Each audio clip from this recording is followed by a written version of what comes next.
Hello and welcome to InfoWars Nightly News with me, your host, Paul Joseph Watson, on this March 29th edition of the show. Tonight on the InfoWars Nightly News, the Obama birth certificate scandal accelerates. America's toughest sheriff, Joe Arpaio, and his chief investigator, Mike Zullo, talked to InfoWars about the media blackout surrounding Obama's fraudulent birth certificate and the growing list of missing records. The majority of politicians don't even want to talk about it, Republicans and Democrats. It's like the plague to talk about this. I've never seen anything like this, and I've been a top federal law enforcement official for years and years. Not dropping, so I'm not dropping this. I'm going to keep moving forward. An InfoWars exclusive report with the Cold Case Posse. Plus, why does the Department of Homeland Security need 450 million hollow point bullets? Are they attempting to buy up ammunition so Americans are unable to arm themselves? The American Dream investigates.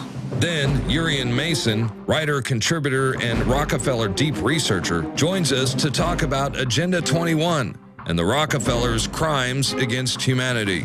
All that plus more on the InfoWars Nightly News. And now we take you to London, England, and Paul Joseph Watson. Going straight to the news now, the shocking face of China's brutal one-child policy.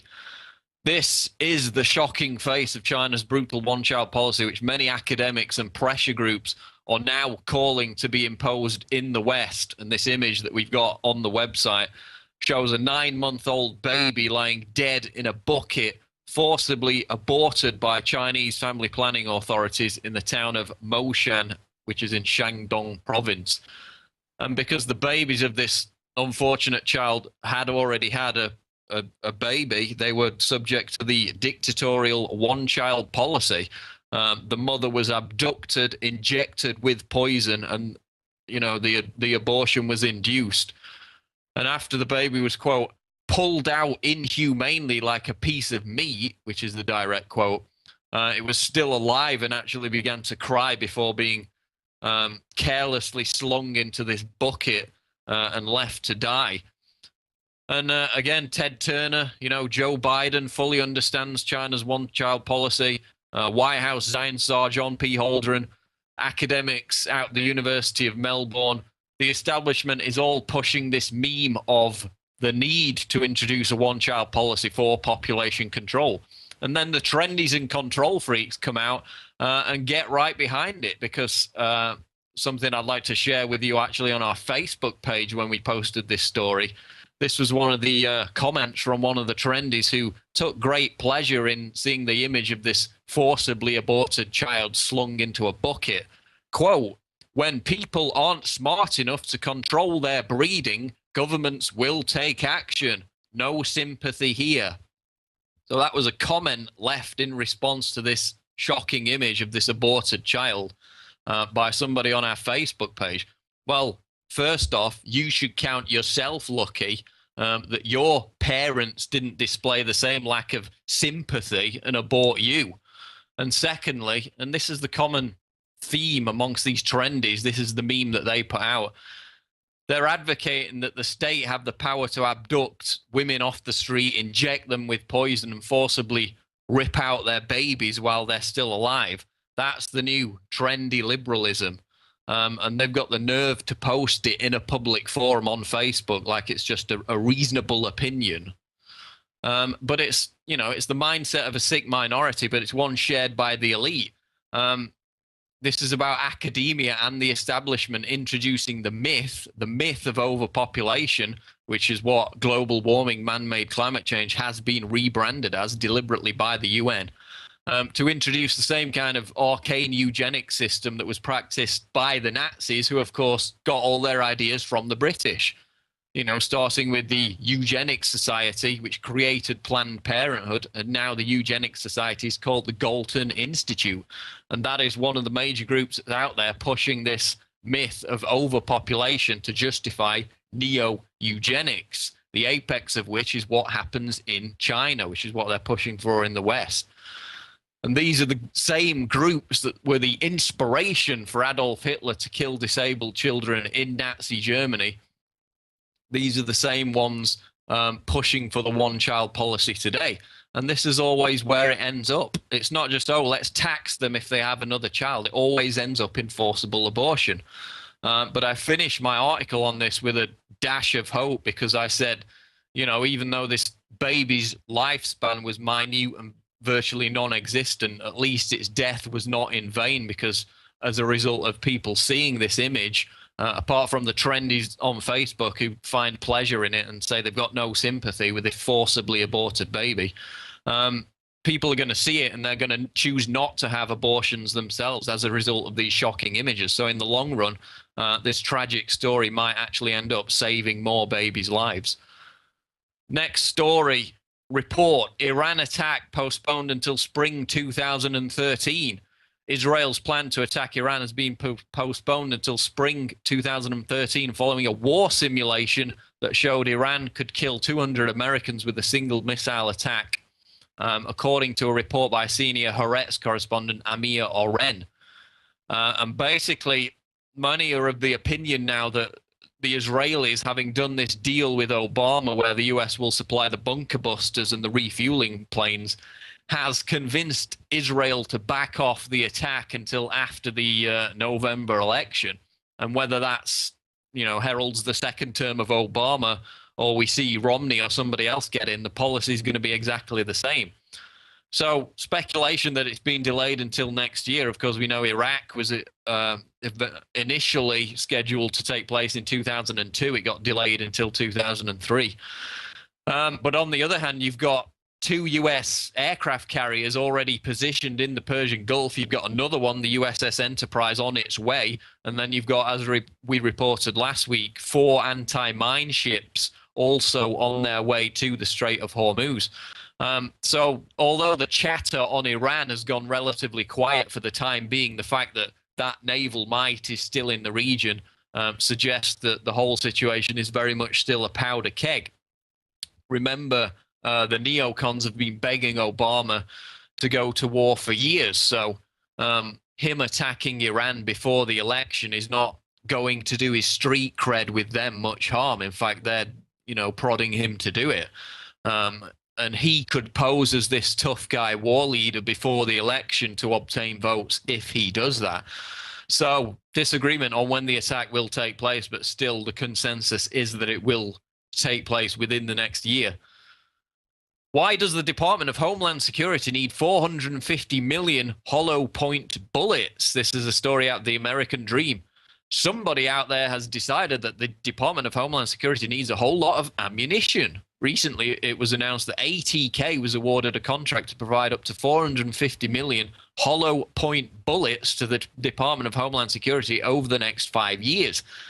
And this article asks, you know, what are these 450 million rounds for? Doesn't it sound a little bit excessive? Well, there's no doubt, as we documented, that Homeland Security is arming itself to the teeth. You may recall the report we did last month, I believe it was, concerning how the DHS was hiring hundreds of armed security guards to protect federal buildings. We know that DHS was preparing for violence on behalf of the Occupy Wall Street movement, and indeed, they were the ones leading the crackdown, directing the New York police. They actually had their own FPS agents arresting photographers on the scene as well. So we've also got, as we reported back in January, DHS guards, again armed with semi-automatics, running this checkpoint at a Florida Social Security office, you know, checking people's IDs. So it's obvious what they're preparing for. I mean, the DOD characterizes protests as low-level terrorism. So DHS, like most other law enforcement bodies, agencies, is preparing for mass civil unrest. They know that gun sales in America are at an all-time high. You know, we had Black Friday purchases, record levels. Again, that's carried into this year. And it's all part of the effort to refocus the apparatus of the war on terror against the American people. That's why Homeland Security is arming itself to the teeth. Seismometer station rules out earthquakes as cause of Clintonville booms. Despite official claims to the contrary, early data from seismometer station in Wisconsin rules out earthquakes as an explanation for Tuesday night's mysterious booms in the town of Clintonville as residents continue to clamor for answers amidst increasing suspicion. So basically, they had the National Earthquake Information Center there in Colorado come out immediately after these booms on Tuesday night and said there was no earthquake activity whatsoever. Geophysicist Joe Bellini also came out and said that, quote, "We detected nothing from last night in terms of earthquakes." So these booms, which are described as like underground fireworks, first reported a couple of Sundays ago. Then, of course, we had the USGS come out and say, oh, we missed the earthquake. There was actually an earthquake that occurred on Tuesday, 1.5 on the Richter scale, and that's what's causing the booms. Well, residents were quick to point out that the booms were first reported the previous Sunday, so how could an earthquake that supposedly happened on Tuesday be responsible for them? And then again, a couple of nights ago, they had them again, more booms, louder than before, closer together, longer lasting, in an area which is unknown virtually for earthquakes. Wisconsin had a major earthquake for them back in 1947, rattled a few buildings, caused no injuries, and the region is not known for its earthquakes. To have two in a week is virtually impossible. Besides the fact that a town 80 miles away also reported hearing these booms. The USGS itself admits that a 1.5 Richter scale earthquake would only be felt by residents within a few blocks of its epicenter. So how on earth are people 80 miles away feeling it? Residents are suspicious. Doubts are being cast constantly. Now the USGS is calling on residents to report the booms directly to them. City officials who said, case closed, it was an earthquake, even though it had none of the characteristics of an earthquake, they're on the back foot once again. Explanations vary. Secret underground military tunneling, carbon sequestration, which is the process of injecting CO2 into the ground, all part of the climate change fund, the geoengineering capers. That's scientifically proven to cause earthquakes, so that could be an explanation. You've also got disposal of wastewater when it's not properly done from gas fracking operations. That's been proven to cause man-made earthquakes. And of course, the habitual bogeyman of HAARP is also being touted as a potential explanation for these booms. So we'll continue to track this. We're considering sending reporters directly to the scene if these booms continue. The last reports of them were on Tuesday night, Wednesday morning. So we'll continue to follow that story. Next news story on INFOWARS Nightly News. March 31st, Operation Global Blackout. Hackers intend to shut down the internet by disabling core DNS servers. This article out of SHTF Plan. The hacking group known as Anonymous intends to attack the core servers that control the routing of all internet traffic.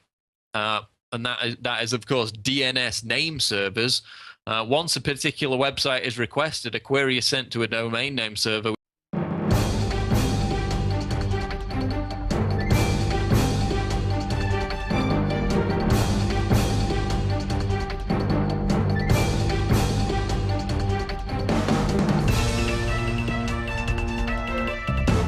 Law enforcement official for years and years, not dropping. So I'm not dropping this. I'm going to keep moving forward. An INFOWARS exclusive report with the Cold Case Posse. Plus, why does the Department of Homeland Security need 450 million hollow point...